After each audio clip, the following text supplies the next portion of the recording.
उस रात आरव ने जंगल में जो देखा उसे देखकर उसका खून जम गया। एक छोटा सा रहस्यमयी गांव, चारों तरफ घना जंगल और रात का गहरा अंधेरा। ठंडी हवा चल रही है और पूरे गांव में अजीब सा सन्नाटा है।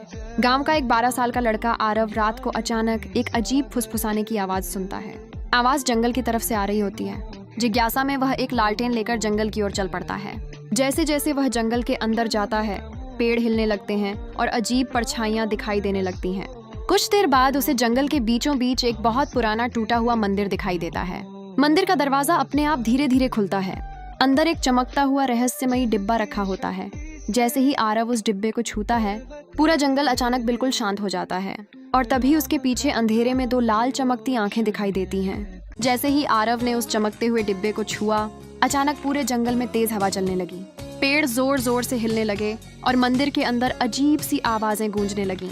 आरव घबराकर पीछे मुड़ा और उसने देखा अंधेरे में 2 लाल चमकती आंखें उसे घूर रही थीं। उसका दिल तेजी से धड़कने लगा। धीरे धीरे अंधेरे से एक काला रहस्यमयी साया बाहर आया। उसकी आवाज बहुत डरावनी थी। इस डिब्बे को जिसने भी खोला, वह अब इस जंगल के रहस्य से कभी बच नहीं सकता। आरव डर गया, लेकिन तभी उसने देखा कि उस डिब्बे के अंदर एक पुरानी चमकती हुई चाबी रखी थी। अचानक जमीन हिलने लगी। मंदिर की दीवार पर एक छुपा हुआ दरवाजा खुल गया। दरवाजे के अंदर नीचे जाती हुई अंधेरी सीढ़ियां दिखाई दे रही थीं।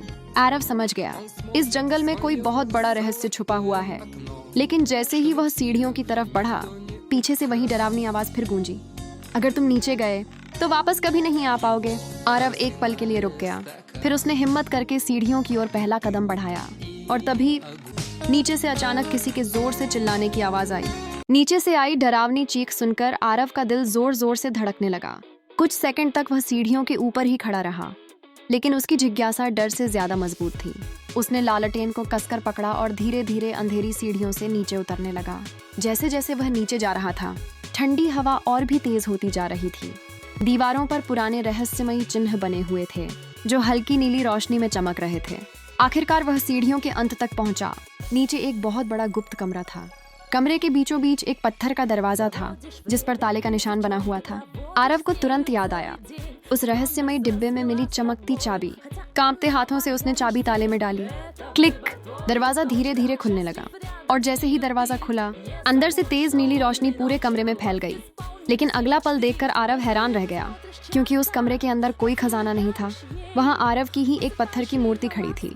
मूर्ति के नीचे एक पुराना संदेश लिखा था, जो भी इस रहस्य को खोजेगा वही इस जंगल का अगला रक्षक बन जाएगा। तभी पीछे से वही लाल आंखों वाला साया बोला, ये सैकड़ों साल पहले एक रक्षक ने इस जंगल को बचाने के लिए अपनी शक्ति यहाँ बंद कर दी थी। आज से वह शक्ति तुम्हारी है।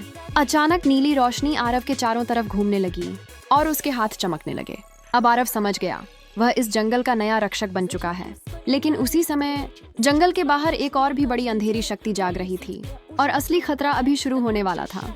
नीली रोशनी धीरे धीरे शांत हुई और आरव ने महसूस किया कि उसके अंदर एक अजीब शक्ति जाग चुकी है। उसकी आंखों के सामने अचानक जंगल की कई पुरानी यादें दिखाई देने लगीं, जैसे यह जंगल उसे अपनी कहानी सुना रहा हो। तभी ऊपर जमीन पर अचानक भयानक गड़गड़ाहट होने लगी। मंदिर के बाहर एक बहुत बड़ा काला तूफान बन चुका था। पेड़ टूट रहे थे, हवा बहुत तेज चल रही थी। आरव तेजी से सीढ़ियां चढ़कर ऊपर पहुंचा। जैसे ही वह मंदिर के बाहर आया, उसने देखा आसमान के बीचों बीच एक विशाल काला साया खड़ा था। वही लाल आंखों वाला रहस्यमयी प्राणी अब अपने असली रूप में सामने आ चुका था। उसकी आवाज गूंज उठी, सैकड़ों साल पहले मुझे इस जंगल में कैद कर दिया गया था, लेकिन आज मैं आजाद हो जाऊंगा। अचानक काले साये ने पूरे जंगल पर हमला कर दिया। आरव ने अपनी नई शक्ति का इस्तेमाल किया। उसके हाथों से तेज नीली रोशनी निकलने लगी। जंगल के पेड़ भी जैसे उसकी मदद करने लगे। जड़ें जमीन से निकलकर उस काले साये को पकड़ने लगीं। लेकिन वह दानव बहुत शक्तिशाली था। एक जोरदार हमला हुआ और आरव जमीन पर गिर गया। दानव हंसने लगा, तुम अभी इस शक्ति के लायक नहीं हो। लेकिन तभी वह पत्थर की मूर्ति जो नीचे गुप्त कमरे में थी, अचानक चमकने लगी। उस मूर्ति से एक आवाज आई, आरव, तुम्हें डरना नहीं है, तुम अकेले नहीं हो, मैं हमेशा तुम्हारे साथ हूँ। आरव को अचानक याद आया, वह आवाज उसके दादाजी की थी। सच सामने आया। सैकड़ों साल पहले इस जंगल के रक्षक कोई और नहीं, बल्कि आरव के ही पूर्वज थे। उनकी शक्ति आज आरव को मिल चुकी थी। अब आरव ने पूरी ताकत से अपनी शक्ति जगाई। आसमान में नीली बिजली की तेज रोशनी चमकी और एक अंतिम प्रहार में काला दानव तेज रोशनी में हमेशा के लिए गायब हो गया। तूफान शांत हो गया। जंगल फिर से शांत और सुरक्षित हो गया। लेकिन कहानी यहाँ खत्म नहीं होती। अगली सुबह जब आरव गांव लौटा तो उसने देखा जंगल के सबसे पुराने पेड़ पर एक नया रहस्यमयी चिन्ह बन चुका था और उसके नीचे लिखा था, पहला रक्षक जाग चुका है, अब दूसरे रक्षक का समय आने वाला है।